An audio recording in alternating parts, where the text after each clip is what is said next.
जो अध्यापन विधि है हमने साथ पढ़ी हुई है। उन अध्यापन विधि को प्रभावित करने वाले जो कारक हैं वो 5 बताए गए हैं योगाभ्यासों की अध्यापन विधि पुस्तक में, कि जो अध्यापन विधि आप इस्तेमाल करेंगे पढ़ाने के लिए वो प्रभावित होंगे विषय वस्तु से, पहले के छात्रों के बैकग्राउंड से, उनके अनुभव से, अध्यापक के अपने आचार विचार व्यवहार से, जो आपको सुविधाएं मिलेंगी उससे, और जो वैज्ञानिक सिद्धांत हैं उससे। आपके जो अध्यापन विधि जो आप चुनेंगे या बनाएंगे उस पर इन सारी चीजों का ध्यान रखना है। ये सारी चीजें उसको प्रभावित करेंगे। तो एग्जाम में ऐसे भी आ सकता है कि अध्यापन विधि को प्रभावित करने वाले कितने कारक बताए गए हैं, तो 5 बताए गए हैं। पहला है विषय वस्तु, दूसरा है पहले की पृष्ठभूमि, बैकग्राउंड, और छात्रों का अनुभव। ये छात्रों के संदर्भ में दूसरा वाला है कि छात्रों का पहले का बैकग्राउंड कैसा है। अगर हमें ये पता हो तो हम अच्छा कुछ उस पे अध्यापन विधि को चुन सकते हैं। अध्यापक के बारे में है, अध्यापक की पूरी क्वालिटी बताई गई है, आपको संस्थान की तरफ से क्या क्या सुविधाएं दी गई हैं और किन वैज्ञानिक सिद्धांतों का ध्यान रखना है। तो एक एक करके देखते हैं कि विषय वस्तु आपके अध्यापन विधि को कैसे प्रभावित कर सकता है, उसको देखिए। अध्यापन विधि में किसी विषय वस्तु का महत्वपूर्ण स्थान होता है। थ्योरी पेपर पढ़ाने के लिए हमें जो संसाधन चाहिए वो अलग होंगे, और अगर हम अभ्यास कराएं, प्रैक्टिकल अभ्यास कराएं, तो उसके लिए जो हमें संसाधन, उसके लिए जो हमें विषय वस्तु है, उस विषय वस्तु संबंधित संसाधन होंगे वो अलग होंगे। तो अलग अलग विषय वस्तु को ध्यान में रखते हुए पढ़ाने का तरीका बदल जाएगा। पढ़ाने का तरीके से तात्पर्य हुआ अध्यापन की विधि बदल जाएगी। तो हमें कौन से अध्यापन विधि का इस्तेमाल करना है, इस पर, ये इस बात पर डिपेंड करता है कि विषय वस्तु क्या है। ठीक है।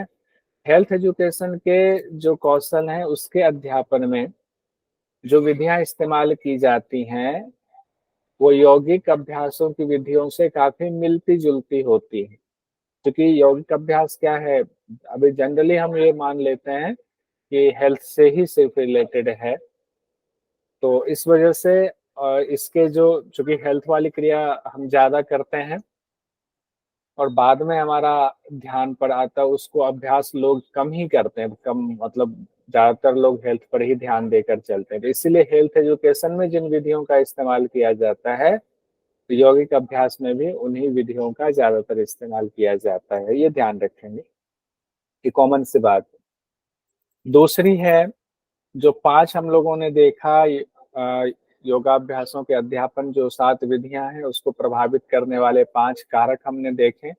पहला हमने विषय वस्तु देखा, दूसरा हमारे सामने है पहले की पृष्ठभूमि और छात्रों के अनुभव। अब अध्यापन के दौरान शिक्षक ये ख्याल रखता है कि जो छात्र का समूह हमारे पास है उसका बैकग्राउंड क्या है, क्या पहले से वो योग के अभ्यास के बारे में या योग के बारे में जान रहा है या नहीं। अगर हमें ये पता हो तो हम जो विधियां अपनाने वाले हैं उसको चुनने में आसानी हो जाती है। हम उसके हिसाब से विधियां चुनते हैं। हमें ये पता हो कि छात्रों का अनुभव कितना है, कितना एक्सपीरियंस है उस विषय के बारे में, तो उस अनुभव से हम आगे का पढ़ाने के लिए तैयार होंगे और अलग अध्यापन विधि को चुनेंगे। तो ये बहुत प्रभावित करता है कि पहले की पृष्ठभूमि छात्रों की और छात्रों का अनुभव क्या है। ये भी हमारे अध्यापन विधि को प्रभावित करने वाले कारक हैं। तीसरा जो कारक है, टीचर खुद, यानी अध्यापक खुद अध्यापन विधि को प्रभावित कर सकता है। यानी अगर एक संस्थान है, उसने योग का एक वो खोला, संस्थान खोला, और उसमें अगर वो अच्छे टीचर ना रखे तो दिक्कत हो जाएगी उसके लिए, उसका नाम नहीं होगा। क्योंकि टीचर अगर अच्छा नहीं है तो अच्छा अध्यापन विधि नहीं चुन पाएगा। छात्रों को ज़्यादा समझ में नहीं आएगा, गलत अध्यापन विधि चुन लेगा। तो कहते हैं किसी भी अध्यापन विधि को चुनने में, सेलेक्ट करने में जो टीचर है वो निपुण होना चाहिए। ये बहुत महत्वपूर्ण है, क्योंकि विधि कोई भी अच्छी या बुरी नहीं होती है। कौन सी विधि कहाँ सेट किया जाना है, इस्तेमाल किया जाना है, इसका ज्ञान होना चाहिए। और उस विधि को कैसे प्रस्तुत किया जाए, उसको कैसे लागू किया जाए, ये भी बहुत महत्वपूर्ण होता है। कोई शिक्षक होता है एक ही टेक्निक से पढ़ा, कोई लेक्चर ले रहा है, हो सकता है कि किसी एक टीचर के लेक्चर लेने में बहुत मजा आता हो, आनंद आता हो कि ये तो बहुत अच्छे से पढ़ाते हैं, और कुछ ऐसे हो टीचर जो कि लेक्चर ले रहे हैं, कुछ समझ में नहीं आ रहा, ऊपर से आ रहा है। तो विधि तो एक ही है, लेक्चर विधि, लेकिन टीचर बदलने से उसका जो समझने की क्षमता है छात्रों की, वो चेंज हो जाती है। इसी में अध्यापक में ही कहा गया, जो कि अध्यापक किसी विधि को चुनने में बड़ा रोल अपनाता है, अहम रोल अदा करता है। तो इसकी खूबियों की चर्चा अध्यापन विधि पुस्तक में की गई है, जो कि कैवल्य धाम की पुस्तक है, और उसी से हम लोग लेकर के उसी से पढ़ रहे हैं, एग्जाम में इसी से पूछा जाता है। तो इस पुस्तक में एक अच्छे अध्यापक के अंदर क्या खूबियां होनी चाहिए, उसकी चर्चा है। कहते हैं कि अध्यापक का कम्युनिकेशन बहुत बेहतर होना चाहिए। एक अध्यापक का क्या होना चाहिए? कम्युनिकेशन बेहतर होना चाहिए। अध्यापन कार्य से प्रेम होना चाहिए, कि हम जो टीचिंग है उससे उसका प्रेम नहीं होगा तो अच्छे से मन से नहीं पढ़ाएगा। दूसरों की रुचि और अनुभव का आदान प्रदान कर पाए, यानी कि छात्रों की क्या रुचि है इसका भी ध्यान रखे, अपना अनुभव भी बता पाए, दूसरों के अनुभव को भी शेयर कर पाए। यानी कि छात्रों का जो कोई अनुभव है उससे जब इन्वॉल्व होंगे तो छात्रों का अनुभव भी शेयर करेंगे, अपना भी अनुभव शेयर करेंगे। छात्र की स्थिति में अपने को ढाल सकने की योग्यता होनी चाहिए, कि हम उनकी मनःस्थिति को जान पाए कि छात्र किस स्थिति में होगा, उनको क्या समस्याएं हो रही होंगी सीखने की। तो एक अच्छे टीचर को पहले एक अच्छे छात्र होने की जरूरत होती है। छात्रों को हतोत्साहित किए बिना उसकी जिज्ञासा को दूर करना है। जो कोई छात्र अगर कोई सवाल पूछ देता है, तो सवाल पूछने का मतलब ये नहीं है कि उस छात्र का आप मजाक उड़ाएं, उस छात्र को हतोत्साहित कर दें कि तुम्हारा सवाल तो बहुत निम्न स्तरीय है। तो छात्रों को हतोत्साहित नहीं करना, उसकी जिज्ञासा को दूर कीजिए, उसको और प्रोत्साहित कीजिए। आपका व्यक्तित्व कैसा होना चाहिए, पर्सनैलिटी कैसी होनी चाहिए? आकर्षक होनी चाहिए। और खुद की जीवन शैली से आप आदर्श प्रस्तुत करते हैं छात्रों के सामने। अगर आप कहें कि बच्चों, योग के अभ्यासियों को अच्छा भोजन करना चाहिए, मैदा नहीं खाना चाहिए, और जल्दी भोजन कर लेना चाहिए, सुबह जल्दी उठना चाहिए, और पता चला आप ही इन नियमों को नहीं मानते हैं, छात्रों को पता चलता है कि गुरुजी खुद ही तो मैदा, छोले भटूरे खाते रहते हैं, समोसा खाते रहते हैं, मैदे से बनी चीजें खाते हैं, और हमें ज्ञान दे रहे हैं, तो बच्चे आपको सीरियसली नहीं लेते हैं। तो खुद की जीवन शैली द्वारा आदर्श प्रस्तुत करना भी बहुत मायने रखता है, एक शिक्षक का ये गुण है। छात्रों के प्रति व्यावसायिक उत्तरदायित्व की भी भावना होनी चाहिए, कि व्यावसायिक उत्तरदायित्व क्या है, कि हमारा जो काम है, हम जैसे कि हम अगर आपको यूजीसी नेट की तैयारी करवाने की हमने जिम्मेदारी उठाई है, तो हमारा ये काम है कि हम प्रोफेशनल बने रहें, सारे सिलेबस को कंप्लीट कराएं, उसका एमसीक्यू कराएं, पूरे जिम्मेदार भाव से कराएं। और उसके अलावा कहा गया है टीचर के एक और गुण में, कि आवाज मधुर और प्रभावी होना चाहिए। आवाज मधुर तो होना ही चाहिए, साथ ही साथ वो सामने वालों पर उसका प्रभाव हो, ऐसा भी होना चाहिए। अब 5 हमने देखा था ना, अध्यापन विधि को प्रभावित करने वाले कारक, 3 कारक हम पढ़ चुके हैं। चौथा कारक है सुविधाएं, कि अध्यापन यानी टीचिंग के दौरान जो सुविधाएं आपको दी जा रही हैं वो भी आपके विधियों को प्रभावित करती हैं, आपकी अध्यापन विधियों को, पढ़ाने की टेक्निक को। अगर क्लास में सुविधाएं कम हो तो छात्र शिक्षक दोनों ही अनबने ढंग से पढ़ाते हैं। अगर मान लीजिए आपको शिक्षक को दे दिया जाए ये कमरा है, इसमें आप पढ़ा लो, 50 छात्र है और बैठने की क्षमता 40 की है, तो बच्चे आपस में ऐसे बैठेंगे कि एक दूसरे से कि उनको सफोकेशन होगी। और मान लीजिए कि उसमें दरवाजा नहीं है, खिड़कियां ऐसे खुली हुई हैं, बंद नहीं है, तो बाहर से शोर आ रहा है, तो शिक्षक छात्र दोनों भी सोचेंगे किसी तरह समय 1 घंटा निकल जाए, या जो घंटा निकल जाए, रुचि कम रहती है। इसीलिए अध्यापन विधि को प्रभावित करता है सुविधाएं भी। जैसे एक ब्लैक बोर्ड होना चाहिए, प्रोजेक्टर एक अच्छे से पढ़ाने के लिए होना चाहिए, बच्चों को प्यास लग गई कुछ पानी की व्यवस्था होनी चाहिए, योगा मैट्स अगर आप प्रैक्टिकल कर रहे हैं तो योगा मैट्स होनी चाहिए, योगा मैट्स बिछाने के लिए पर्याप्त जगह होनी चाहिए, उबड़ खाबड़ नहीं होनी चाहिए, समतल जगह होनी चाहिए। षटकर्म का अभ्यास हमें कराना है तो साफ पानी की व्यवस्था होनी चाहिए। ये सारी चीजें भी अध्यापन विधि को प्रभावित करती हैं। और पांचवा जो विधि को प्रभावित करने वाले कारक हैं वो है वैज्ञानिक सिद्धांत। ये इसके बाद वैज्ञानिक सिद्धांत हम लोग अलग से भी पढ़ेंगे। तो कहते हैं कोई भी प्रभावी अध्यापन है वो कई जानकारियों पर निर्भर करता है। तो उसमें क्या है, टीचर को शरीर रचना क्रिया विज्ञान का ज्ञान होना जरूरी है, मनोविज्ञान का भी ज्ञान होना जरूरी है, उन्होंने टीचिंग से संबंधित किताबें पढ़ी हुई हो, योग के महत्वपूर्ण सिद्धांतों की उसको जानकारी हो, तभी जो है वो एक बेहतर अध्यापन विधि को सिलेक्ट कर पाएगा। अब इसमें से क्वेश्चन देखिए, योगाभ्यासों के अध्यापन विधियां पुस्तक में कितनी अध्यापन विधियों की चर्चा है? कुछ क्वेश्चन लेकर फिर आगे बढ़ते हैं। 7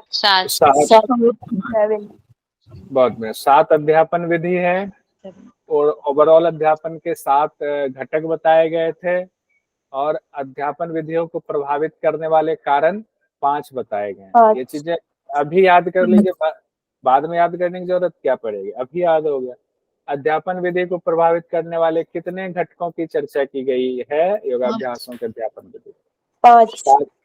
5 की गई। बहुत सुंदर। योग अभ्यासों के अध्यापन विधियां पुस्तक के मुताबिक शैक्षणिक प्रक्रिया होता है छात्र केंद्रित, शिक्षक केंद्रित, पर्यावरण केंद्रित, विषय वस्तु केंद्रित। छात्र केंद्रित। पल्लवी जी ने कहा शिक्षक केंद्रित। पल्लवी जी शिक्षक केंद्रित क्यों कह रहे हैं? ये कल हम लोगों ने पढ़ा था, प्राचीन शिक्षण व्यवस्था में शिक्षक केंद्रित हुआ करता था और अब जो है आधुनिक शिक्षा व्यवस्था में सभी सभी जो है शैक्षणिक प्रक्रिया वो छात्र केंद्रित होती है। यूनिट 1 में भी ये पेपर 1 यूनिट 1 में भी यही फॉर्मूला लागू होगा, ये वाला। तो ठीक है, ध्यान रखिएगा, छात्र केंद्रित होता है। एक शिक्षक की निम्नलिखित खूबियां होनी चाहिए, ध्यान दिए, 4 है। छात्रों के प्रति सख्त रवैया रहे, खुद की जीवन शैली द्वारा आदर्श प्रस्तुत करना, छात्रों के प्रति व्यावसायिक उत्तरदायित्व की भावना, आवाज मधुर और प्रभावी होनी चाहिए। सर बी सी और डी, ये सही है। अध्यापन विधियों के स्रोत। सर यहाँ पे व्यावसायिक उत्तरदायित्व का क्या मतलब है सर? व्यावसायिक उत्तरदायित्व के 2 अर्थ होते हैं। एक तो हो गया कि कहते हैं ना बड़ा प्रोफेशनल टीचर है, एक तो प्रोफेशनल बिहेवियर भी आपका होना चाहिए। मान लिया जैसे हमने ये कहा कि आपके हमें यूजीसी नेट की तैयारी करा रहे हैं, 9 यूनिट है आपके, जैसे 10 यूनिट है तो 10 के 10 यूनिट हम समय पर करवा दें, समय पर क्लास हो, समय पर क्लास बंद हो, आपको हम ये भी एमसीक्यूज भी कराएं, अगर कोई सवाल पूछ रहा है तो मतलब बिल्कुल प्रोफेशनल बिहेवियर। एक तो ये है। दूसरा व्यवसायिक उत्तरदायित्व की उनको ऐसे तैयार कर दें कि उनको अपने व्यवसाय को चुनने में भी बाद में दिक्कत ना हो, वो अध्यापन की विधि में निपुण हो जाए। तो आपका दोनों ही जिम्मेदारी आपकी बनती है। बहुत बार कहते हैं ना ये टीचर ना प्रोफेशनल नहीं है, हम ये हमारे मुंह से निकलता है वो दुकानदार प्रोफेशनल नहीं है। तो प्रोफेशनल होने का मतलब है नियम कानून के हिसाब से चलना और ईमानदार होना, ये उसमें उसकी क्वालिटी में आ जाता है। अब हम लोग आगे बढ़ते हैं अध्यापन विधियों के स्रोत में। अध्यापन विधियों के सोर्स क्या है, यानी कि जो अध्यापन विधियां हम तैयार करते हैं या हम चुनते हैं उनको कैसे चुना जाता है, किस आधार पर चुना जाता है, उनमें किन किन बातों का ख्याल रखा जाता है। यानी कि अध्यापन विधियों में उसकी संरचना को तैयार करने में किन महत्वपूर्ण सिद्धांतों की आवश्यकता होती है, उसको हम देखते हैं। तो जो हमने कहा कि सिद्धांत के ऊपर चर्चा है, उसमें कहा गया ना यौगिक सिद्धांत की भी जानकारी होनी चाहिए आपको, मनोविज्ञान की भी जानकारी होनी चाहिए आपको, ह्यूमन एनाटॉमी फिजियोलॉजी की जानकारी होनी चाहिए, आपने एजुकेशन से रिलेटेड किताबें भी पढ़ी हो, और समाज वैज्ञानिक सिद्धांत भी आप, समाज के बारे में भी आप एक नैतिकता आपको पता हो। तो ये 5 चीजें हैं। तो अगर इसको सीधा सीधा एग्जाम की दृष्टि से ऐसा है, अब योगाभ्यासों की अध्यापन विधि पुस्तक के मुताबिक किन सिद्धांतों की चर्चा की गई है, थियरीज की चर्चा की गई है, ये 5 थियरीज बताए गए, 5 सिद्धांत बताए गए। यौगिक सिद्धांत, मनोवैज्ञानिक सिद्धांत, शरीर रचना एवं क्रियात्मक सिद्धांत, शैक्षणिक सिद्धांत, समाज वैज्ञानिक सिद्धांत। यौगिक theories, psychological theories, human anatomy and physiological theories, educational theories, sociological theory. बहुत सुंदर। तो इस तरह से 5 थियरी, लेकिन ये पांचों थियरी देखिए एक दूसरे से जुड़ी हुई चीजें हैं। ये थियरी किससे, किसके ऊपर डिपेंड करती है, या ये थियरी की जरूरत क्यों पड़ती है? क्योंकि अध्यापन विधि हमें बनाना है, उसका स्ट्रक्चर तैयार करना अध्यापन विधि का, तो उसके लिए इन थियरीज को जानना जरूरी है। ऊपर से जो हम जो चीजें देखते आ रहे हैं, वो क्या देखते आ रहे हैं? अध्यापन विधि को पुष्ट करने के लिए उसके आसपास की चीजें हैं, यानी सब कुछ जो योग अभ्यासों के अध्यापन विधियां पुस्तक पढ़ रहे हैं, सब उसी से रिलेटेड है, अध्यापन विधि से रिलेटेड। तो एक एक करके हम सिद्धांत देखते हैं। यौगिक सिद्धांत के बहुत महत्वपूर्ण है, ध्यान रखिएगा। इसके अंदर जो चीजें, उससे बहुत सारे क्वेश्चंस आते हैं। ध्यान देने वाली बात यह है, यौगिक सिद्धांत में क्या आता है? यौगिक अभ्यास व्यायाम नहीं है, ये हम लोग सब जानते हैं, और मिसकंसेप्शंस में हमने पढ़ा हुआ है। हाँ, तो मिसकंसेप्शंस में क्या कहा जाता है? बहुत सारे लोग मानते हैं कि योग व्यायाम है, तो वो यौगिक सिद्धांत में आपको पता होना चाहिए, थियरी है कि योग व्यायाम नहीं है। व्यायाम का क्या अर्थ होता है? शारीरिक हलचल, गत्यात्मक अभ्यास होता है व्यायाम, यानी एक्सरसाइज होता है। गत्यात्मक, यानी गत्यात्मक मतलब जो हलचल वाले, बहुत मूवमेंट जिसमें होता है, वो वाला अभ्यास, उसको एक्सरसाइज कहा जाता है। जबकि यौगिक अभ्यास में शारीरिक हलचल ऐसे झटके वाला नहीं होता है। इसीलिए योग अभ्यास के दौरान क्या किया जाता है? बहुत तेज गतियों को टाला जाता है, उछल कूद नहीं किया जाता है। ये ध्यान रखिए, यौगिक सिद्धांत के हिसाब से चल रहे हैं हम लोग। यौगिक अभ्यास के कई हिस्से होते हैं, हर हिस्से का अलग अलग परिणाम सामने आता है। हम लोगों ने पढ़ा, आसन का परिणाम अलग होता है, स्थिरता है। प्राणायाम का परिणाम हम लोगों ने पढ़ा, ऑटोनोमस नर्वस सिस्टम पर प्रभाव डालता है। मुद्रा बंद का हमने अलग प्रभाव देखा। तो हर यौगिक अभ्यास का एक ही परिणाम नहीं होता, हर हिस्से का अलग अलग परिणाम होता है। यौगिक अभ्यास में सबसे प्रचलित अभ्यास आसन है, जो स्थिर और खिंचाव युक्त क्रिया है। सबसे प्रचलित अभ्यास क्या? आसन, क्योंकि सबसे ज्यादा लोग आसन ही करते हैं योग में। और आसन में क्या ध्यान रखना पड़ता है? ऊपर हम लोगों ने जब पढ़ा हुआ था, स्थिरता और सुखपूर्वक। और इसमें क्या और देखते हैं कि आसन स्थिर हो और उसमें स्ट्रेचिंग बहुत अच्छे से आए, स्थिरता के साथ स्ट्रेचिंग आए। उससे क्या होता है? तान, टोन प्राप्त होता है। टोन यानी कि इलास्टिसिटी बनी रहती है। तो इलास्टिसिटी को प्राप्त करने के लिए, उसको बनाए रखने के लिए आसन को धीरे धीरे और बिना झटके के साथ करना चाहिए। हाँ मीना जी कुछ कह रहे हैं? जी सर, मैंने ना ये सिद्धांतों के नाम के ऊपर एक निमोनिक बनाया है अभी अभी, इसको आसानी से याद करने के लिए। अच्छा ठीक है, इसको तो एक काम करते हैं, पांचों जैसे होता है तो लास्ट में आप निमोनिक बता दीजिएगा। सब लोग अभी क्लास में ध्यान रखिएगा, हम लोग याद कर लेंगे निमोनिक भी। तो अभी तो जी मैं जी। कराते कराते कर रहा हूँ, और लास्ट जैसे होता है तो पांचों को याद कर जी लेंगे सर। सिद्धांत, ये जरूरी है, हमें सीक्वेंस में सिद्धांत याद होना चाहिए। बहुत अच्छा, थैंक यू मीना जी। अभी इसको लास्ट में कर लेते हैं। अब इसमें आगे है, आसन में कोशिश करते हुए अपनी क्षमता अनुसार कुछ समय रुकना चाहिए। कहते हैं ना टीचर की, कोई आसन कर रहे हैं उसमें होल्ड कीजिए, और होल्ड कितना करना है, सबके लिए एक ही समय सीमा नहीं होगी। 10 सेकंड से शुरू कराए, 10 सेकंड होल्ड कीजिए, फिर बढ़ाते बढ़ाते 15 second, 20 second, 1 minute, 2 minute, 3 minute तक हम लोग जनरली होल्ड करते हैं। आसन जब सिद्ध होता है तो वो कोशिश से रहित हो जाता है। हम लोगों ने पातंजलि योग दर्शन में पढ़ा है ना, आसन सिद्ध होता है तब उसमें कोशिश नहीं करनी पड़ती है, यानी श्रम रहित हो जाता, तब शिथिलता पूर्वक लंबे समय तक आप उस आसन में रुक सकते हैं। अब प्राणायाम का अभ्यास सामान्य श्वसन अभ्यास से अलग होता है, दोनों की तकनीक भी अलग है।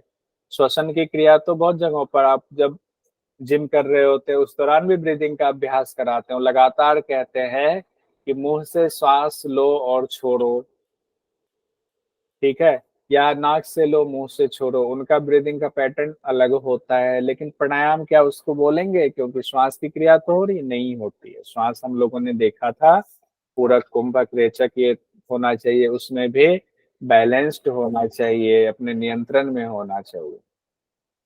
सभी यौगिक अभ्यासों को अपनी शारीरिक क्षमता के हिसाब से ही करना चाहिए, और दूसरों को भी जब हम एक टीचर के तौर पर कराते हैं, तो मीना जी बहुत अच्छी योगा टीचर हैं, जब वो कराती हैं तो वो ये कहती हैं कि आप अपनी क्षमता अनुसार ही झुकें, अपने शरीर का ध्यान रखते हुए झुके, ना कि सामने वाला झुक गया है बहुत ज्यादा आप भी झुक जाए, पता चला कि आपकी रीढ़ की हड्डी में कोई दिक्कत आ गई, आपके मसल्स में खिंचाव आ गया तो दिक्कत होगी। यौगिक अभ्यास से अनावश्यक थकान नहीं होना चाहिए। अगर थकान हो रहा है कोई अभ्यास करके तो कौन सा अभ्यास करेंगे, उसको बैलेंस करने के लिए शिथिलीकरण का अभ्यास करेंगे, यानी शवासन या मकर आसन का अभ्यास कर लेंगे। सभी यौगिक अभ्यासों से मन को शांति मिलनी चाहिए, तो इस तरह से मानसिक तौर पर जोड़ते हुए अभ्यास को करेंगे। और यौगिक अभ्यास की शुरुआत कैसे करते हैं, हम लोग प्रार्थना से कराते हैं। उससे क्या होता है, मन और शरीर को शिथिल करने वाले आसन से शुरुआत करें, ये इस पुस्तक में लिखा हुआ है, ध्यान रखिएगा। और संपन्न करने के दौरान किसी प्रार्थना को स्वर में गाना चाहिए, या प्रार्थना के समान जो कुछ चीजें हैं, जैसे योग निद्रा, छोटा सा योग निद्रा का छोटा प्रारूप हम लोग करा देते हैं, तो प्रार्थना के समान ही ध्यान केंद्रित करवा करके फिर योग के अभ्यास को संपन्न करना चाहिए। ये पहला हम लोगों ने देख लिया, इससे संबंधित कुछ सवाल देख लेते हैं, फिर दूसरे सिद्धांत पर आएंगे। यौगिक अभ्यास के दौरान इनमें से कौन सा तरीका सही है? प्रबल शारीरिक हलचल करना चाहिए, शरीर को खूब थकाना चाहिए, शिथिलीकरण का अभ्यास जरूरी नहीं है, इनमें से कोई नहीं। सर लास्ट में कोई नहीं। इनमें से कोई नहीं, आप लोग करें इनमें से कोई नहीं। ठीक आप दूसरा है, यौगिक अभ्यासों की अध्यापन विधियां पुस्तक के मुताबिक इनमें से सही है। योग अभ्यास झटके के साथ करना चाहिए, सभी यौगिक अभ्यासों का परिणाम एक ही होता है, सिर्फ पहला सही, पहला और दूसरा दोनों गलत। पहला और दूसरा दोनों ही गलत है, पहला और दूसरा ये दोनों ही गलत है। ठीक है। यौगिक अभ्यासों के अध्यापन विधिया पुस्तक के मुताबिक अनावश्यक थकान होने पर क्या करना चाहिए, अभी हम लोगों ने पढ़ा है, शिथिलात्मक आसन करना चाहिए। शिथिलात्मक आसन करना चाहिए। बहुत बढ़िया। अब दूसरा जो सिद्धांत है वो मनोवैज्ञानिक सिद्धांत है। 5 सिद्धांत में दूसरा है मनोवैज्ञानिक सिद्धांत। बहुत बढ़िया ज्योति जी, अविनाश जी। मनोवैज्ञानिक सिद्धांत में क्या है, सीखने में रुचि का पैदा होना अध्यापन के लिए प्रेरणादायक होता है। सीखना मतलब अधिगम में किसी चीज को हम जानना चाह रहे, जिज्ञासा पैदा हुई किसी चीज को सीखने के प्रति, तो रुचि का जो पैदा होना है, इंटरेस्ट का उत्पन्न होना, वो अध्यापन के लिए प्रेरणादायक होता है। अध्यापक को इस ढंग से पढ़ाना चाहिए किसी चीज को कि छात्र में उसकी जिज्ञासा तो शांत हो ही, उससे आगे और ज्यादा पढ़ने की रुचि पैदा हो, उत्साह बना रहे। उत्साह तोड़ देंगे तो पढ़ेगा नहीं। ये सब किसमें आता है? मनोवैज्ञानिक सिद्धांत। क्योंकि ये चीजें मन पे सीधे असर डालती है। जैसे सपोज कीजिए आप में से कोई क्लास में सवाल पूछ रहे हैं और टीचर ने आपको डांट के बिठा दिया, उससे हुआ क्या? टीचर ने आपको मारा तो नहीं, आपसे पैसे तो लिया नहीं, कुछ नहीं किया, लेकिन आपके मन पर गहरा प्रभाव डाल दिया। अब आपकी रुचि ही जो है वो खत्म हो जाएगी पढ़ाई के प्रति। ठीक है, इसीलिए इसको मनोवैज्ञानिक सिद्धांत में रखा गया है। और मनोवैज्ञानिक सिद्धांत में ये कहते हैं, देखिए, सीखने के लिए लगातार क्रिया आवश्यक है। योग के संदर्भ में हम बात कर रहे हैं, हम कुछ सीखेंगे कब? जब लगातार उसका अभ्यास करेंगे। सीखना क्या है? अनुभवों की प्रक्रिया है। आज जो हमने क्रिया की, उससे जो हमने अनुभव प्राप्त किया, कल अनुभव प्राप्त किया, तो लगातार क्रिया करते जाएंगे, लगातार अलग अलग अनुभव होगा और फिर हम सीख पाएंगे। जब तक छात्र क्रिया नहीं करेगा तो सीख ही नहीं पाएगा। तो अभ्यास, और उसमें भी क्या, अभ्यास सिर्फ जरूरी नहीं है।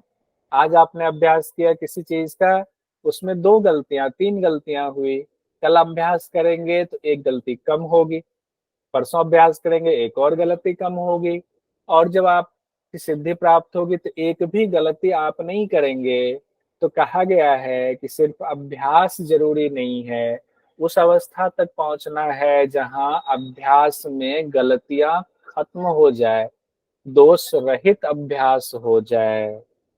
और जो कोई जटिल अभ्यास होता है तो उसके लिए बार बार अभ्यास जरूरी है। जो जटिल विषयों के लिए बार बार अभ्यास जरूरी है। जैसे मान लीजिए नौली क्रिया सीखनी है तो बार बार आपको अभ्यास करना पड़ेगा।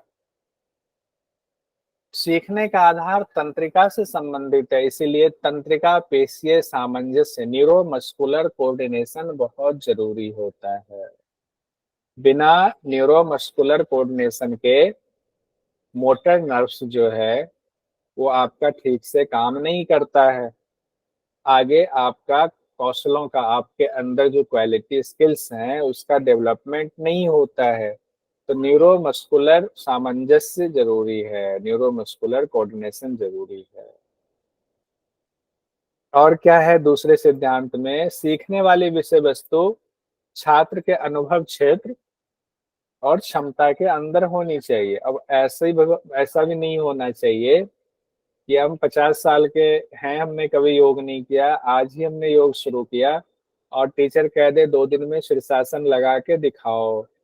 तो अभी उन्होंने तो कभी जीवन में किया ही नहीं है, उनका वजन बढ़ा हुआ है, और आप उनको ऐसे टारगेट दे रहे हैं जो उनकी क्षमता के अंदर नहीं है, तो कैसे वो कर पाएगा?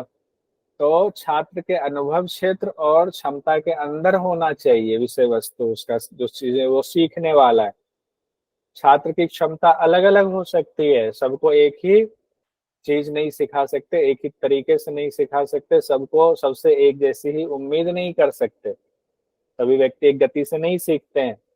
और कहा गया है सीखने की योग्यता जो है उनकी जन्मजात क्षमता और पहले के अनुभवों पर भी काफी हद तक निर्भर करता है। ध्यान रखिएगा ये चीज। उसके बाद दूसरे में ही हम लोग पढ़ रहे हैं, यदि सीखने वाले व्यक्ति, ये कौन सा हम लोग पढ़ रहे हैं सिद्धांत? मनोवैज्ञानिक वाले में। यदि सीखने वाले यानी छात्रों को पहले से ही कार्यक्रम की रूपरेखा यानी विषय वस्तु की जानकारी हो तो सीखने में शीघ्रता आ जाती है। जैसे हम पहले से अगर ये बताते हैं आज हमें क्या पढ़ना है, तो हमने आपको मैसेज डाल दिया पहले कि योगाभ्यासों के अध्यापन विधि पुस्तक पढ़ेंगे आगे हम, तो आप इसके लिए मानसिक तौर पर, मनोवैज्ञानिक तौर पर तैयार होते हो। कुछ चीजें आप पहले का रिकॉल करते हो, कुछ नोट्स है तो आप उसको देखते हो, तो इससे क्या होता है? सीखने में शीघ्रता आ जाती है।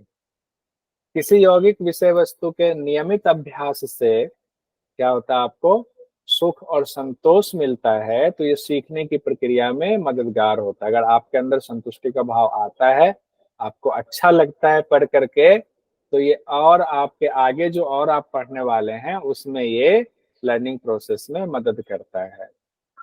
शारीरिक विषय वस्तु हो अगर कोई, जैसे कि आसन के अभ्यास के दौरान अगर आप बीच में विश्राम लेते हैं, ब्रेक लेते हैं, तो उसके अच्छे परिणाम निकलते हैं, क्योंकि इससे मांसपेशियों में थकान कम होती है और आपकी क्षमता बढ़ जाती है आगे अभ्यास करने के लिए। ठीक है, कितनी बड़ी बात कही गई, ये सब साइकोलॉजिकल है। आप योग का अभ्यास कर रहे हैं, आप चाहते हैं कि आपके स्टूडेंट ज्यादा परफॉर्म कर पाए, तो बीच में उनको क्या करना है, बीच बीच में उनको शिथिलात्मक आसन करवा देना है, या थोड़ा सा रेस्ट देना है, विश्राम देना है। तीसरा है हमारा शरीर रचना एवं क्रियात्मक सिद्धांत। ठीक है, human anatomy and physiological theories. हर उम्र के लोगों को सीखने सिखाने का तरीका बदल जाता है। हर शरीर क्रियात्मक स्थिति भी, हर शरीर की क्रियात्मक स्थिति भी अलग अलग होती है। क्यों? क्योंकि पुरुष और स्त्री की संरचना अलग होती है शरीर की, बुजुर्ग और बच्चों की क्षमता अलग अलग होती है, तो सब में एक ही फॉर्मूला नहीं लगा सकते। और यहाँ पर सबसे मेन जो है पुरुष और स्त्री को लेकर के हम लोग, इससे संबंधित कई क्वेश्चन पूछा जाता है, इसको देखेंगे कि क्यों हम जो उम्मीद पुरुष योग करने वाले छात्र से कर सकते हैं, ठीक उसी तरह से हम एक फीमेल से नहीं कर सकते। जो फीमेल से करते हैं वो मेल से नहीं कर सकते हैं। विशेष परिस्थितियों की बात अलग है, सामान्य परिस्थिति की मैं बात कर रहा हूँ। क्यों? क्योंकि पुरुष की शारीरिक संरचना के हिसाब से पुरुष की मांसपेशियां मजबूत होती हैं, इसे कहते हैं पुरुष मजबूत होते हैं। कोई भारी भरकम काम करना हो तो जनरली पुरुष को दिया जाता है। स्त्रियों को शारीरिक तौर पर दुर्बल माना जाता है, शारीरिक तौर पर, क्योंकि संरचना ऐसी होती है। क्यों? क्योंकि हड्डियां और टखने जो है तुलनात्मक रूप से कमजोर होते हैं। ये साइंस कहता है, ये मैं नहीं कहता हूँ, मेरे ऊपर मत भड़क जाइएगा आप लोग जो महिलाएं होंगी। स्त्रियों में क्या होता है, फैट टिश्यूज ज्यादा होते हैं, और जहां फैट टिश्यूज ज्यादा होते हैं, ध्यान रखिएगा, वहां मांसपेशियों की ताकत कम हो जाती है।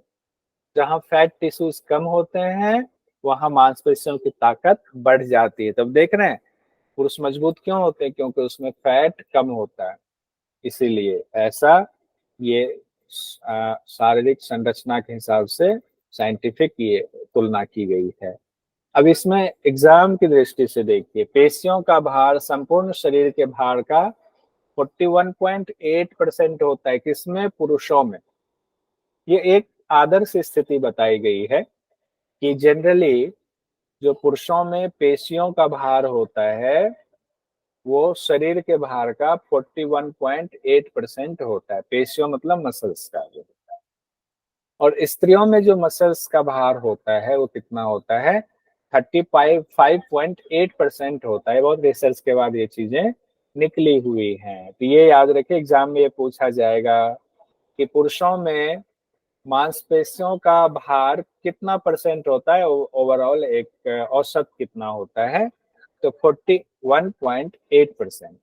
और यही पूछ दे फीमेल में कितना होता है मांसपेशियों का वजन, एक एवरेज वजन, तो 35.8 होता है। तो कम हो गया ना, मांसपेशियां कम हो गए तो ताकत कम हो जाएंगे, क्योंकि वसा ज्यादा होने से पेशीय कार्य क्षमता कम हो जाती है। तो ऊपर हमने पढ़ा स्त्रियों में वसा ज्यादा होती है, मसल्स कम होता है। और यहाँ देख लिया हमने 41.8% पुरुषों में, महिलाओं में 35.8%। ये याद रखिएगा, एग्जाम में आएगा क्वेश्चन। और उसके बाद कहा गया पेट की जो भित्ति होती है, पेट की जो मांसपेशियां होती है पुरुषों की मजबूत होती है, और पेट की भित्ति महिलाओं की सामान्यतया कमजोर होती है। क्यों होती है कमजोर? हम सब जानते हैं कि महिलाएं जननी हैं, बच्चों को जन्म देती हैं। हम भी ये पढ़ी, एक माँ के गर्भ से पैदा हुए तो हमारी माँ की पेट की मांसपेशियां कितने दिनों तक खिंची हुई रह गई। अगर हम एक भाई हैं, दो भाई, तीन भाई हैं, तो 3 बार मान गर्भवती हुई अगर, तो 3 बार उनको दिक्कत हुई, उनकी मांसपेशियां कहाँ से मजबूत होंगी। कई बार महिलाओं के साथ गर्भपात होता है, उससे भी उनकी मांसपेशियां कमजोर होती हैं। और जो डेली रेगुलर बेसिस पर जो कुछ ऐसे लेडीज प्रॉब्लम्स होती हैं, उसकी वजह से भी महिलाओं के पेट की मांसपेशियां कमजोर हो जाती हैं। क्यों कमजोर हो जाते हैं? क्योंकि मांसपेशियों में जो टोन होता है, जो इलास्टिसिटी होती है, वो कमजोर पड़ जाता है, वो इलास्टिसिटी। इसलिए मांसपेशियां कमजोर होती हैं पेट की। और क्या अंतर है महिलाओं और पुरुषों में?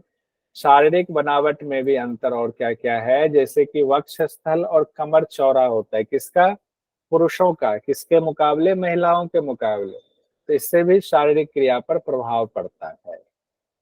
स्त्रियों में कमर और वक्षस्थल छोटा होता है, और पीठ की निचली मांसपेशियां भी छोटी होती महिलाओं की। इसीलिए महिलाओं में अग्रकुब्जता यानी कि आगे झुकने वाला, ऐसे कुबर हो जाना, वो समस्या महिलाओं में ज्यादा होती है, जिसको लोर्डोसिस कहा जाता है। लोर्डोसिस अगर आ जाए, लोर्डोसिस की समस्या किसमें ज्यादा होती है, पुरुषों में या महिलाओं में? तो लोर्डोसिस की समस्या महिलाओं में ज्यादा होती है।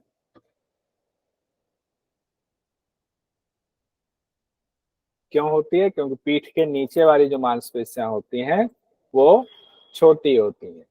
अब देखिए, पुरुषों में लंबो सेक्रल एंगल 133 डिग्री का होता है, महिलाओं में लंबो सेक्रल एंगल 138 डिग्री का होता है। एनाटॉमी फिजियोलॉजी में आप लोगों ने पढ़ा होगा लंबर और सेक्रल वाला हिस्सा। लंबर में कितनी कितनी वर्टेब्राज होते हैं? लंबर में बताइए। 5। 5 होते हैं, L1 से L5 तक होते हैं। उसके बाद सेक्रल शुरू होता है, फिर क्या होता है लास्ट में? एक और होता है, कॉक्सिक्स होता है। तो लंबो और सेक्रल L5 के बाद कहते हैं S1 होता है। L5 S1 सेक्रल में एक ही हड्डी होती है। तो लंबो जो लंबर है L1 से L5 तक, हम लोग देखते हैं रीढ़ की हड्डी घूमी हुई होती है। घूमी हुई ना हो तो बड़ी दिक्कत होगी। वो इसलिए होता है कि नीचे वाली हड्डी पर प्रेशर कम आए, इसलिए उस थोड़ा सा वो ढांचा ऐसा बना होता है। तो लंबर और सेक्रल को मिलाकर के जो कोण बनता है, वो झुकाव जो होता है, पुरुषों में 133 डिग्री का होता है, और महिलाओं में ये कितना होता है? औसत की बात हो रही है, 138 डिग्री। ये एग्जाम में पूछा जाएगा, ध्यान रखिएगा। 5 डिग्री का फर्क है। महिलाओं में 138 डिग्री, पुरुषों में 5 डिग्री कम है, 133 डिग्री होता है लंबो सेक्रल। उसके बाद आगे बढ़ते हैं पेशी तान। इसको के टोन कहते हैं। पेशी मतलब मांसपेशियां, तान मतलब टोन। मांसपेशियों में जो खिंचाव है, जो इलास्टिसिटी है, उसी को पेशी तान कहते हैं। तो पेशी तान यानी कि मसल्स टोन व्यक्ति के शरीर और उसकी जो एक्टिविटी है उस पर गहरा प्रभाव डालता है। पेशी तान एक पेशी तंतु का सतत संकोच है, यानी जिनकी पेशियां, जिनकी मांसपेशियां ढीली हैं, वो ज्यादा ताकत उसके अंदर नहीं होंगी।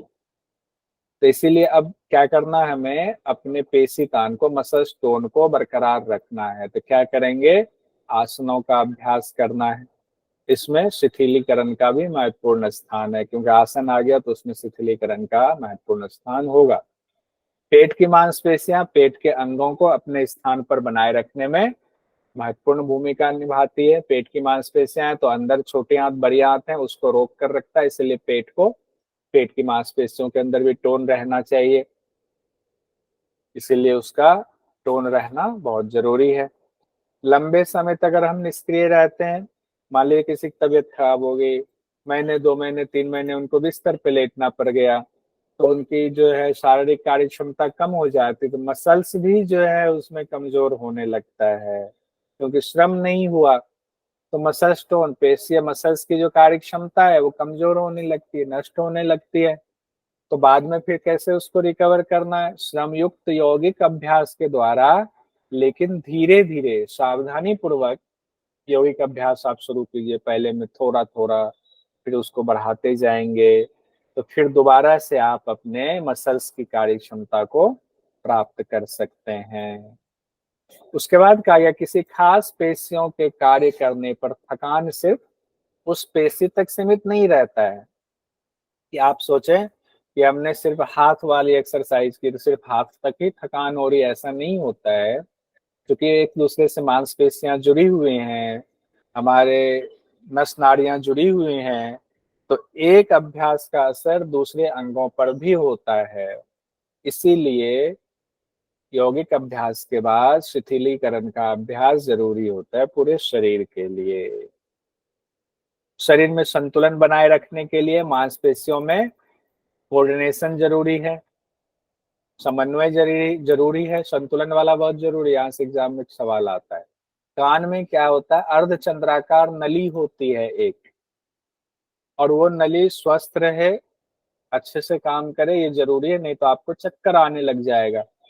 और उसके अंदर कान में जो वो अर्धचंद्राकार नली होती है उसमें एक इंडोलिम्फ लिक्विड भरा होता है, इंडोलिम्फ लिक्विड, और वही लिक्विड शारीरिक संतुलन को बनाए रखने में महत्वपूर्ण जिम्मेदारी निभाता है। ठीक है, और ये बहुत इंपॉर्टेंट है कान के अंदर वाला। साथ ही आपका बैलेंस बना रहे तो आंख भी स्वस्थ होना चाहिए।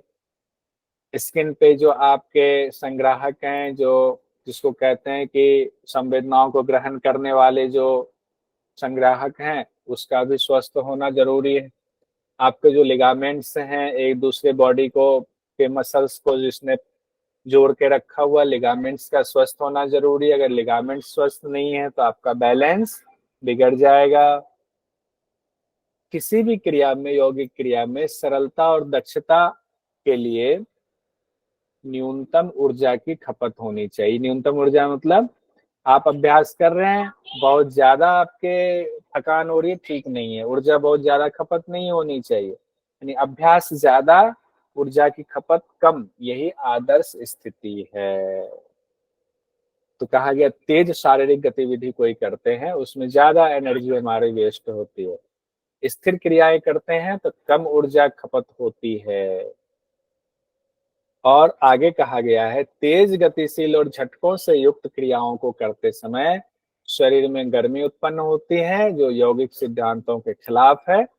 इस पर विचार करना चाहिए।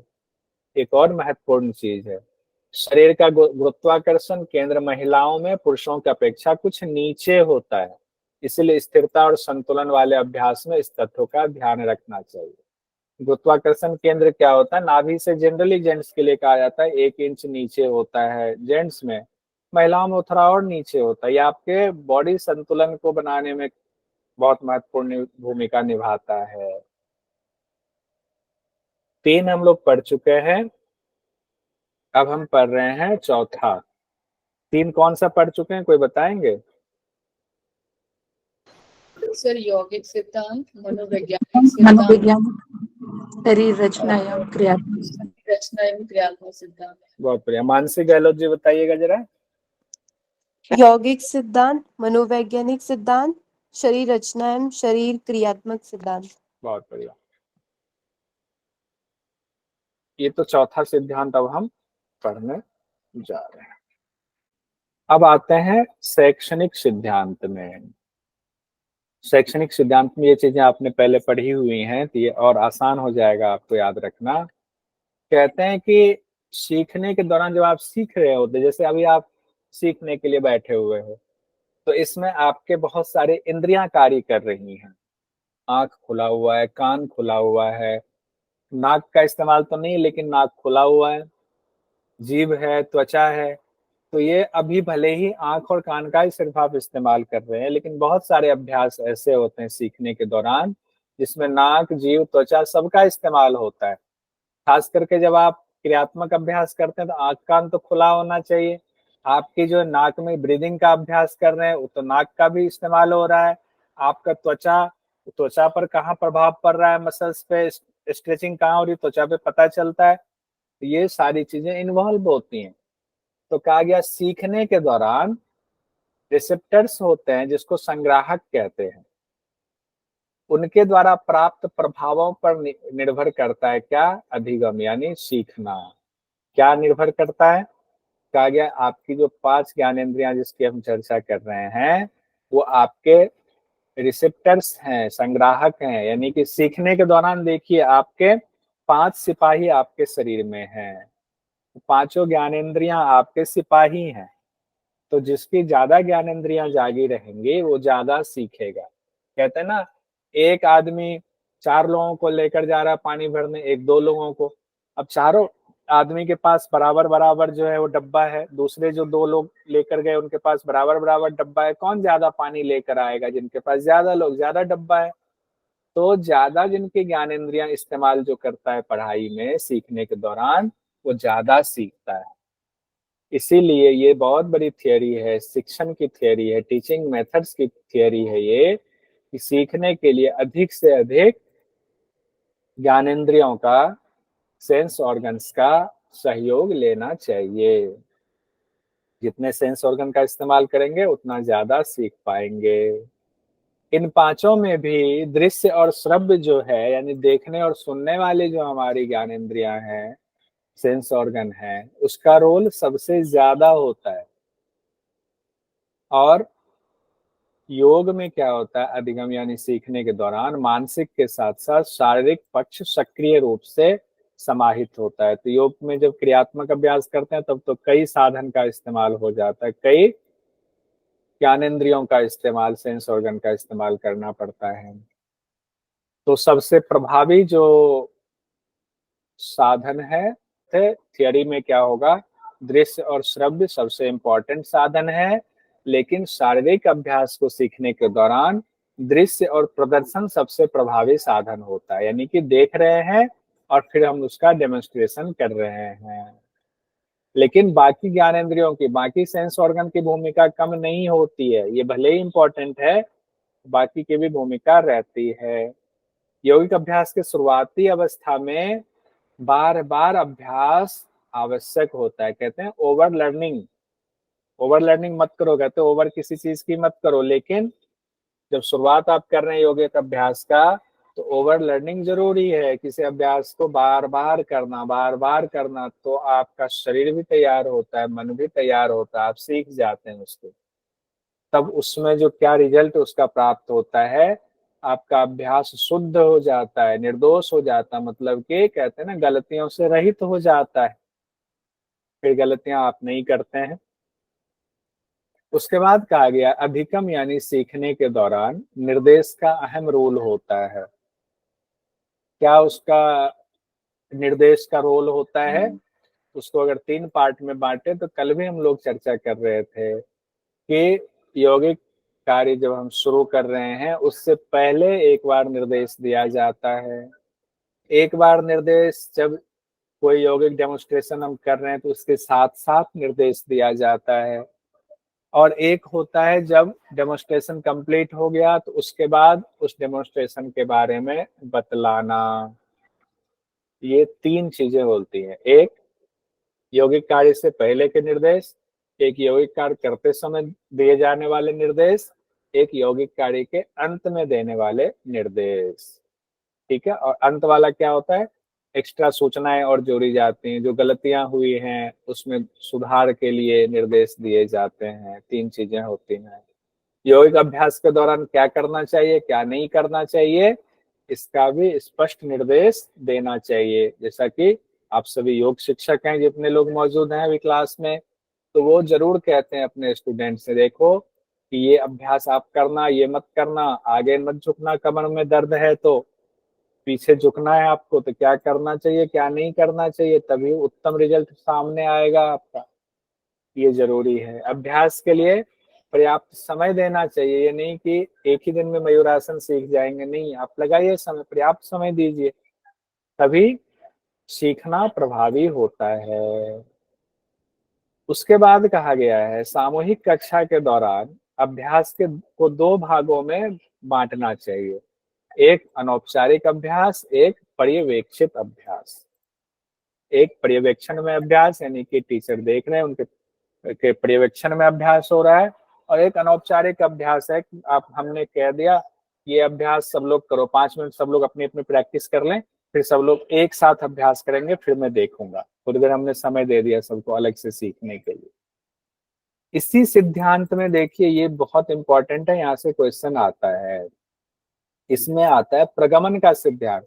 जो टीचिंग मेथड्स है ना आपका, शिक्षण पद्धति, शिक्षण सिद्धांत, उसमें एक आता है प्रगमन का सिद्धांत। प्रगमन का सिद्धांत याद रखिएगा, इसमें 2 चीजें होती हैं, एक होता है सरल से जटिल की ओर जाना और ज्ञात से अज्ञात की ओर जाना। सरल से जटिल की ओर जाना मतलब पढ़ाने के दौरान अगर हमें आपको और उत्साहित करना है तो हमें क्या करना होगा, आपसे कोई सरल सवाल पूछना पड़ेगा ताकि आप उसका जवाब दे दो आसानी से। आपको लगेगा अच्छा ये तो मैं जानता हूँ, आपका उत्साह बढ़ेगा। फिर हमें उसके बाद आपसे थोड़े टफ क्वेश्चन पूछने चाहिए, उससे और टफ क्वेश्चन। तो शुरुआत में सरल क्वेश्चन से जटिल की ओर जाना चाहिए। प्रगमन का सिद्धांत है मतलब सीखने का, इससे सीखने में और जल्दबाजी होती है और अच्छा वो ठोस हो जाता है। दूसरा है ज्ञात से अज्ञात की ओर जाना।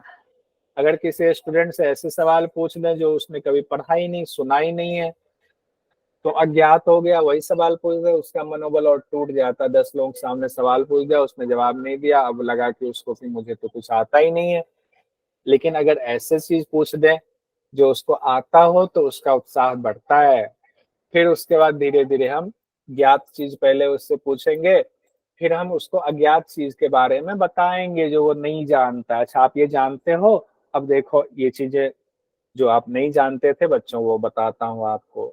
तो सिंपल सी बात है, सरल से जटिल की ओर, ज्ञात से अज्ञात की ओर, 2 लाइन प्रगमन का सिद्धांत है। ये सिद्धांत तंत्रिका पेशीय यानी न्यूरोमस्कुलर आधार पर टिका है। जटिल अभ्यास सीखने के लिए पहले से उसके मुताबिक योग्यता और बैकग्राउंड होना चाहिए। वो जटिल अभ्यास हम किसी को दे दें कि आज हम क्लास में दे दें कि शालिनी जी आप पहले मयूरासन लगा के दिखाओ, या आपको आज आज ही सीखना है। पहले में पता तो उनको तारासन आता है कि नहीं आता है, उनके मसल्स तैयार हैं या नहीं है, कि आज ही हम उनको दे दें कि आप मयूरासन लगाओ। क्योंकि हम जानते हैं वैसे भी कहा जाता है फीमेल को मयूरासन का अभ्यास नहीं करना चाहिए, हालांकि आजकल करते हैं। उसके बाद है गति क्रियाओं को सीखने के लिए जो जिसमें ज्यादा ताकत लगती है, वैसे अभ्यास अगर हम कराएं या हम कहें कि कोई एडवांस आसन करा रहे हैं, तो मौलिक शारीरिक क्षमता होनी चाहिए, मांसपेशियों में उतनी ताकत होनी चाहिए उस स्टूडेंट के, उसमें लचीलापन है कि नहीं है ये ध्यान रखना पड़ेगा। उसके जो मसल्स हैं उसकी सहन शक्ति, अगर किसी अभ्यास में कितनी देर रुकवा दे रहे हैं वो सहन शक्ति है कि नहीं है। हृदय में अगर श्वसन की बात हो रही है, अगर हमने कहा 10 राउंड सूर्य नमस्कार करो, श्वास ऊपर नीचे होने लगा, सहन शक्ति है कि नहीं है लंग्स की, ये सारी चीजें ध्यान रखनी पड़ती है किसमें, जब कोई ऐसा प्रभावी अभ्यास, बड़ा अभ्यास या एडवांस आसन का अभ्यास कराते हैं। प्रभावी तरीके से तभी सीखा जा सकता है जब इन सभी बातों का ध्यान रखा जाएगा। थोड़ा सा और समय लूंगा, आप लोग लेट से आते हो ना, तो इस चक्कर में क्लास लेट से होती है तो थोड़ी चीजें रह जाती है। पूजा जी थोड़ा सा समय और लेगा ताकि ये सिद्धांत कंप्लीट हो जाए। और देखिए ये इम्पोर्टेंट मैंने साइड में रखा हुआ है, इसमें सीखने की प्रभावी प्रक्रिया में 3 विधि भी महत्वपूर्ण है। इससे संबंधित क्वेश्चन आता है। पूर्ण विधि या सकल विधि कहा जाता है। सकल विधि को ये पूर्ण कहते हैं। पूर्ण मतलब सकल, कहते हैं ना, ये सकल, सकल शब्द आता है संस्कृत का है, उसका मतलब होता है संपूर्ण, पूर्ण। तो सकल विधि को या पूर्ण विधि को, इसका ध्यान रखा जाता है। अंश विधि का ध्यान रखा जाता है, और तीसरी विधि है पहले और दूसरी विधि को मिला करके पूर्ण अंश विधि। पूर्ण अंश दोनों को मिला दिया पूर्ण अंश विधि। इसके कई और नाम है, संयुक्त विधि भी कहते हैं। संयुक्त मतलब मिला हुआ, तो पहला दूसरा का मिला हुआ। या प्रगामी प्रगामी अंश भी कहते हैं सर। लिखा हुआ है स्क्रीन पर, आप देखो तो सही, स्क्रीन देखो। प्रगामी अंश विधि भी कहते हैं, पुनरावृत्ति अंश विधि भी कहते हैं, या निरंतर अंश विधि भी कहते हैं। कितने नाम हो गए? 1 2 3 4 5 नाम हो गए इसके। ये इसलिए पांचों नाम हमने एक साथ लिख दिया कि एग्जाम में अगर कोई पूछ दे पता चला ये तो हमने पढ़ा ही नहीं था, फिर कैसे होगा। तो ये विधि क्या है पहले इसको देख लेते हैं। पहले सकल विधि लेते हैं, पूर्ण विधि। इस विधि में क्रिया बिना गलती यानी फाइनल स्टेज के रूप में प्रस्तुत किया जाता है। अब किसी को कह दे, जिनको पहली बार हम करा रहे हैं योग का अभ्यास, उनको कहें कि सकल विधि में उसमें इस्तेमाल कर दें। आइए अब फाइनल आपको मंच तैयार कर दिया, अब फाइनल देखो कैसे स्टेज मयूरासन किया जाता है, ये स्टूडेंट बताएंगे। पता चला पहली बार अभ्यास कर रहे हैं, वो कर ही नहीं पा रहे हैं, गिर जा रहे हैं कुछ ही सेकेंड में। तो पूर्ण सकल विधि जो है फाइनल स्टेज के रूप में प्रस्तुत किया जाता है, यानी जो छात्र सिद्ध हो गए हैं उस अभ्यास में, परिपक्व हो गए, मैच्योर हो गए, उनके लिए ये विधि इस्तेमाल की जाती है। दूसरा है अंश विधि, इसमें यौगिक क्रियाओं का पहले क्रम से ज्ञान लिया जाता है, फिर सरल से जटिल की ओर बढ़ा जाता है। छात्र किन छात्रों के लिए इस्तेमाल होता है? नए और अपरिपक्व छात्रों के लिए इस्तेमाल होता है। तो अब एग्जाम में क्या सवाल आएगा? छात्र जो परिपक्व हो उनके लिए निम्न में से कौन सी विधि का इस्तेमाल किया जाता है? शकल विधि का। अब दे दे अगर छात्र नए हैं, अपरिपक्व हैं, कौन सी विधि का इस्तेमाल होगा? अंश विधि का। अब देखिए तीसरा क्या कहते हैं, जिसको कि कह रहे थे मानसी जी ने कहा प्रगामी अंश विधि है। जनरली ये शब्द ज्यादा इस्तेमाल होता है, प्रगामी अंश विधि। इसमें किसी क्रिया का एक भाग सीखने के बाद दूसरे से जोड़ी बना करके अभ्यास किया जाता है ताकि पूर्णता हो जाए, फिर अंतिम भाग का अभ्यास किया जाता है और बाद में तीनों को मिलाकर संपूर्ण क्रिया का अभ्यास एक साथ किया जाता है। तो इसमें दो लोगों को भी जोड़कर अभ्यास किया जाता है और एक ही अभ्यास में एक ही आदमी को अलग अलग तरह, जैसे मान लीजिए सूर्य नमस्कार कराना, उसमें अलग अलग आसन है सूर्य नमस्कार में। तो पहले आपको आज हमने तीन आसन सिखाए, दूसरे दिन 3 सिखाएंगे, चौथे दिन 2 और सिखा देंगे ऐसे। तो और 5वें दिन क्या किया हमने? तो 4 आसन को एक साथ पहले कराया, आधा सूर्य नमस्कार करा दिया, उतना अभ्यास अच्छे से हो गया। दूसरे दिन फिर आधा करा दिया, फिर बाकी में दिन क्या किया? दोनों को जोड़ करके अभ्यास करा दिया। तो इसको कहेंगे प्रगामी अंश विधि। ठीक है। अब या 2 छात्रों के आपस में कराना है तो दोनों को अलग अलग अभ्यास कराया, फिर एक साथ अभ्यास करवा दिया। अब आगे इसमें बढ़ते हैं। अध्यापक की छात्र के प्रति अभिरुचि और सीखने में योगदान देना चाहिए। अध्यापक की छात्र के प्रति अभिरुचि होनी चाहिए। अध्यापक की जिम्मेदारी है सीखने में उनको योगदान देना चाहिए, छात्रों को हमेशा प्रेरित करना चाहिए।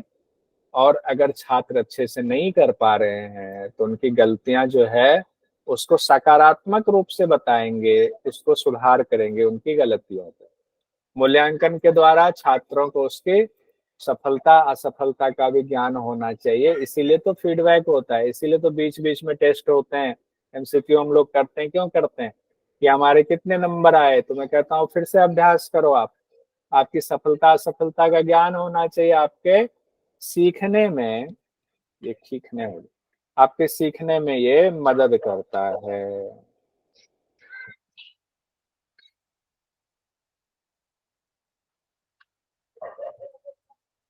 ये क्यों नहीं हो रहा?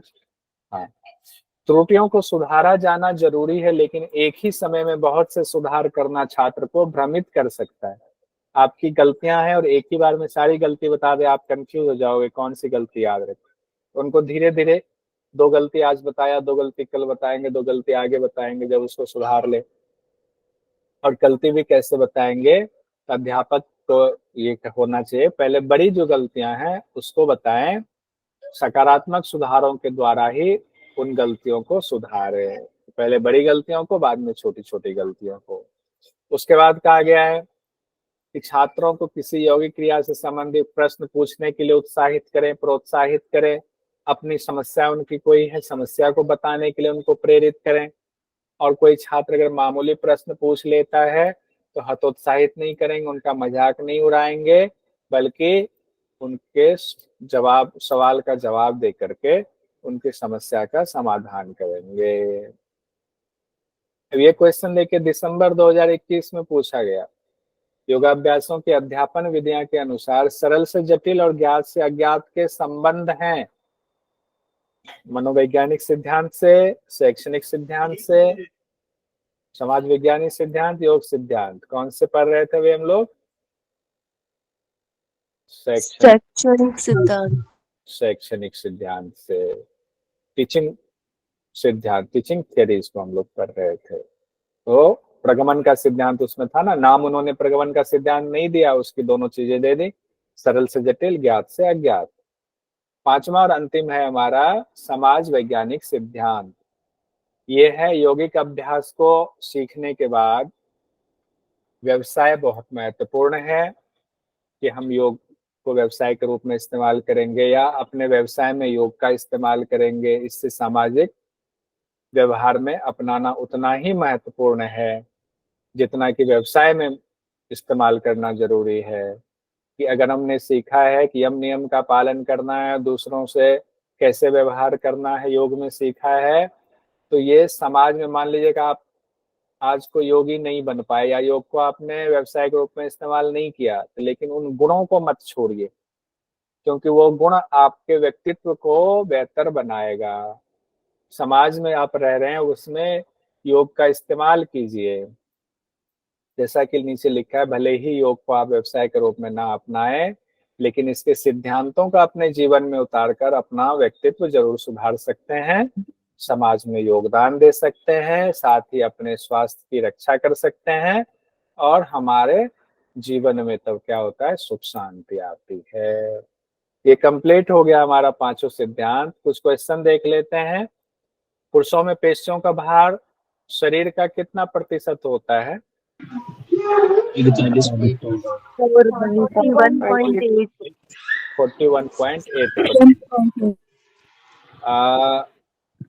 विमला जी बताइएगा, महिलाओं में पेशियों का भार शरीर का कितना % होता है? विमला जी। मानसी जी बता दीजिए। पल्लवी जी ने कहा 3, 35.8। आइए ज्योति जी बताइए, महिलाओं में पुरुषों के मुकाबले निम्नलिखित में से किसकी मात्रा ज्यादा होती है? सर वसा की। वसा, फैट ज्यादा होता है महिलाओं में। अधिक वसा और पेशीय क्षमता में निम्नलिखित में से क्या संबंध है? अधिक वसा से पेशीय क्षमता कम होती है, अधिक वसा से पेशीय क्षमता बढ़ती है।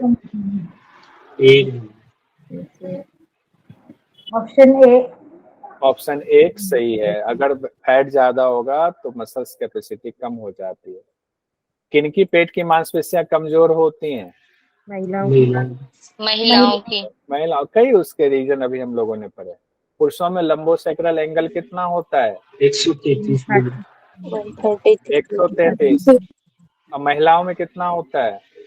138। 5 डिग्री बढ़ा देंगे। शरीर के संतुलन का संबंध किस अंग में मौजूद खास द्रव्य से होता है? कान से। एग्जाम में पूछा जाता है, वो अर्धचंद्राकार होता है। शरीर का गुरुत्वाकर्षण केंद्र महिलाओं में पुरुषों के मुकाबले होता है नीचे, ऊपर, समान? नीचे। प्रगमन के सिद्धांत में अधिगम का तरीका होता है क्रिया को सरल से जटिल, ज्ञात से अज्ञात, इनमें से कोई नहीं, पहला और दूसरा दोनों, सरल से जटिल, ज्ञात से अज्ञात। नए और अपरिपक्व छात्रों के लिए कौन सी विधि उपयुक्त मानी जाती है? अंश विधि। बहुत सुंदर, अंश विधि। सकल विधि किस तरह के छात्रों के लिए उपयुक्त माना जाता है? परिपक्व। सकल का मतलब ही है पूर्ण, संपूर्ण विधि, तो परिपक्व छात्रों के लिए। एक अच्छे शिक्षक के गुण निम्न में से हैं: हल्के सवाल पूछने का पर छात्र को डांटना, हल्के सवाल पूछने पर छात्र का मजाक उड़ाना, छात्र की कमियों को सकारात्मक तरीके से बताना। 3 और 4।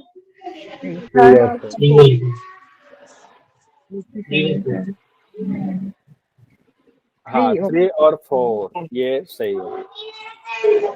तो आज हमारा कंप्लीट हो गया यहाँ। अब हम क्लास मैनेजमेंट जो अगली क्लास में पढ़ेंगे, कक्षा प्रबंधन। मीना जी एक बार बता दीजिए कि आप क्या कह रहे थे, याद करने का निमोनिक क्या बता रहे थे आप 5 सिद्धांत का? हाँ सर, अध्यापन विधियों के जो स्रोत बताए हैं ना 5 सिद्धांत, तो हम उनको बहुत इजी तरीके से जो याद कर सकते हैं, तो उसके लिए मैंने एक सेंटेंस बनाया है कि जो पहला सिद्धांत था यौगिक सिद्ध, पहले मैं बता देती हूँ निमोनिक, फिर मैं बताती हूँ उसको एक्सप्लेन करके। योग द्वारा मन व शरीर को शिक्षित कर समाज को सुधारा जा सकता है। ये एक सेंटेंस हो गया। तो फिर योग द्वारा यानी पहले योग वर्ड आया तो यौगिक सिद्धांत, मन वर्ड आया मनोवैज्ञानिक, शरीर आया तो शरीर रचना से रिलेटेड, शिक्षित आया तो शैक्षणिक सिद्धांत, और समाज आया तो सामाजिक सिद्धांत, जो हमारा लास्ट था। बहुत बढ़िया है, कितना सुंदर, इसको याद करने के लिए निमोनिक है। तो जी सर, तो सभी एक साथ अगर बोलेंगे मेरे साथ तो उनको याद हो जाएगा। करवाइए। पहले सर एक मिनट लिखा दीजिए, फिर अच्छा रहेगा। मैंने देखिए लिख दिया है, स्क्रीन पर है, देखिए मैं कलर कर देता हूं। अच्छा। योग द्वारा मन और शरीर।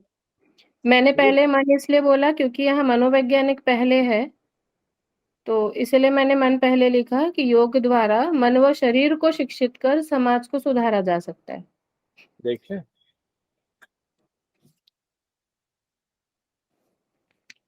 आप अगर 3-4 बार भी रिपीट करेंगे तो याद हो जाएगा। 5 सिद्धांत को याद रखने के लिए निमोनिक करिए, मीना जी के साथ वो रिवीजन कर लीजिए। हाँ, बोलेंगे सभी एक साथ मेरे साथ? हाँ जी, हाँ जी। हाँ, स्पीकर चालू रख के भी बोल सकते हैं, अनम्यूट करके बोलिए। योग द्वारा मन व शरीर को योग द्वारा मन और शरीर को समाज को सुधारा जा सकता है। योग द्वारा मन और समाज को शरीर सुधारा जा सकता है। समाज को सुधारा जा सकता है। हाँ, एक बार आप अभी कुछ भी बिना बोले मन से बोल लीजिए तो आपको याद हो जाएगा। पांचों उसमें आप फिंगर्स में ना काउंट करिएगा, पांचों सिद्धांत जो आपके सेंटेंस में आ रहे हैं। योग द्वारा मन और शरीर को शिक्षित कर मन और शरीर को शिक्षित कर समाज को सुधारा जा सकता है। हाँ, वेरी गुड। योग द्वारा मन और शरीर को शिक्षित कर समाज को सुधारा जा सकता है। हाँ, बहुत बढ़िया। तो हो गया यौगिक सिद्धांत। और सर मैंने इसका भी बनाया है, अध्यापन की विधियां है ना, अच्छा 7, हाँ, तो इसका भी बनाया है मैंने। तो इसको एक काम कर लेंगे मीना जी, कल क्लास शुरू होने के शुरुआत में उसको कर लेंगे। तो एक दिन ज्यादा याद नहीं हो पाएगा, तो कल वो रिकॉल भी हो जाएगा और उसको शुरुआत में आप जल्दी जुड़ जाना। शुरुआत में उसको याद कर लेंगे। एक बार सिर्फ वो सेंटेंस बोल देती हूँ। ठीक है, तो व्हाट्सएप ग्रुप पर शेयर कर देना इसको। हाँ, व्हाट्सएप पे ये हाँ, वाला हाँ, शेयर कर दिया, वो भी कर देंगे। बताइए, बता दीजिए। हाँ, बस एक बार सेंटेंस बोलती हूँ कि जैसे अपनी वो 7 विधियां है ना, तो उनको मैंने शॉर्ट में एक सेंटेंस बनाया है, तो उसको आप अपने हिसाब से उसको एक्सपांड कर सकते हैं। लीजिए तो मैं लिख पहला देता हूँ। हाँ, व्याख्या निर्देशन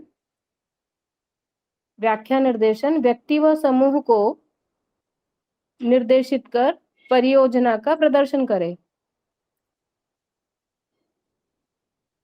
व्याख्या निर्देशन व्यक्ति व समूह को निर्देशित कर परियोजना का प्रदर्शन करे। तो इसमें सातों अपनी सिद्धांत आ चुके हैं, सातों विधियां इसमें, तो हम इसमें से निकाल करके उसको फिर लिख सकते हैं। आप इसको याद करके आइएगा कल, तो कल सुबह सर सबसे पहले आपसे पूछ लेंगे।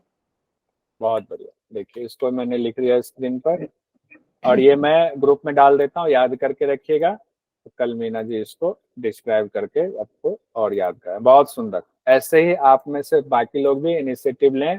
सबका स्वागत है।